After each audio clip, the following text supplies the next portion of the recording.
My birthday is on the 20th of November. My father's, the 23rd. That first year without him, those 3 days in between felt like an eternity. I didn't celebrate. I couldn't. The same week that once held laughter, calls, messages, and our yearly dad and daughter cake ritual now held only silence and memory, as I barely got out of bed. Grief doesn't care about calendars. It doesn't tidy itself up just because it's your special day. It crashes in uninvited and makes even the sweetest moments taste like ash. And when the world says, celebrate, but your heart says mourn, it becomes one of the hardest emotional contradictions to sit with. Professionally, I was still showing up, a calendar full of things to do, but I was empty. I remember sitting with a corporate team that week, guiding them through a change strategy session, and thinking to myself, you don't know that I can barely breathe.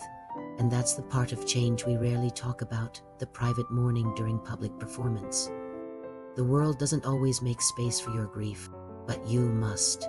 During that time, I leaned heavily on Warden's 4 tasks of mourning, particularly the one that says, we must adjust to a world without the deceased. It sounds cold, but it helped me shift focus, not from forgetting, but from carrying him forward in a different way. So on my birthday, I wrote him a letter. I told him what I missed. I lit a candle. I didn't post about it. I didn't pretend. I just felt it, and that was enough.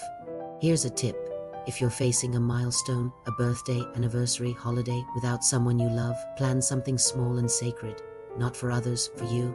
Read a letter that person once sent you. Take a walk. Have your quiet moment. Your grief deserves acknowledgement, not avoidance. That birthday week didn't get easier the next year, but it became more meaningful.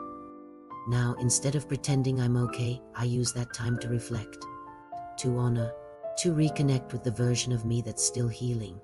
Change isn't always forward motion. Sometimes it's circling back, gently, intentionally, to where it still hurts.